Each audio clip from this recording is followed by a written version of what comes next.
Hi, I'm Bob Shaner, and I'd like to introduce you to my parents, Elmer and Odette Shaner, who have fascinating stories in the St. Charles County Veterans Museum. My dad, Elmer, joined the Army in 1941 and decided that he was going to try to do the best he could to help the war effort. So he went and had his aptitude tested and found out that he would have been good in engineering, so because he used to be a mechanic. So they went ahead and said that he'd be going to Fort Leonard Wood, Missouri, to engineering school. So he ended up doing that, and he did pretty good at that, to the point where after he was completed, they kept him on as an instructor and promoted him to corporal, keeping in mind he was an enlisted man. Well, after a while, he did such a great job that they decided, you know what, this guy might make a good officer. So they went ahead and recommended that he go to officer candidate school for engineer officer, and that's what he ended up doing. He went to Fort Belvoir, Virginia, and he got his commission there in '42, and from that point then he was assigned to duties, as you might well imagine, in support of the war efforts. So he was told to report to Hampton Road, Norfolk, Virginia, at which point he wasn't aware of where he was going to end up as far as his final destination.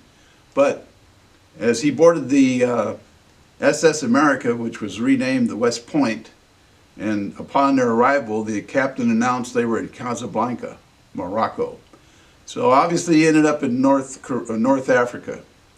And as such, his duties included Oran, Morocco, and Algiers, and Tunisia. Casablanca was the place where they'd landed. And he spent a good deal of time there until such time as he was reassigned to Naples, Italy, where they were going to be rebuilding the port facilities that were destroyed by the Nazis.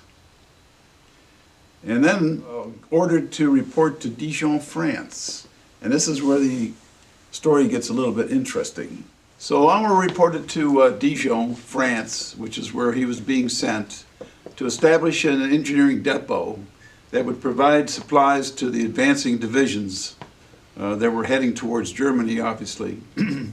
So that is where, in fact, he had met my mom, Odette Bier, and there's a little story about that. Odette Bier had a girlfriend, who was a translator for an American colonel. Well, the American colonel was going to ask the translator to the officers' club for a dance, and he said to Odette, "Why don't you come along?" Well, she said, "You know what? If all the officers are as tall as you, I don't think I'd be able to dance with them." Well, as it turns out, the colonel said, "I know a short guy that'd be just right for you." And so what had happened was he introduced her to Elmer Shaner, my dad, and the two of them hit it off pretty good. As a matter of fact, they went to the dances, they loved to dance, and since they didn't have to do a lot of talking while they were dancing, they had a lot of fun. But there was a language barrier. Fortunately, Odette's mother, Henriette, could speak a little bit of English, and that helped go a long way. Let me tell you a little bit about Odette. Odette, unbeknownst to anybody, was working as a secretary to the bureau chief in the Côte d'Or region for the French Forces of the Interior, FFI, which, oh, by the way, is the French resistance. And Mom never really told anybody about that for many years because it was all classified work that she did. But there was a point in time when we found out that she was also an agent that passed along information to those people that were in operations, the ones that used to blow up the bridges and so on and so forth. And there was a lot of danger involved, but she never considered it a dangerous job. Well, it turns out they got married, and they were married for quite some time, actually. And turns out I got married too, and my wife also comes from the same town, Dijon. And we spent our honeymoon night, or wedding night, at the Chapeau Rouge, which is, ironically, the hotel where the officers stayed during the Second World War in Dijon. Well, Mom passed away in 2020, 1 month shy of her 100th birthday. Dad had passed away shy of his 91st birthday in 2012.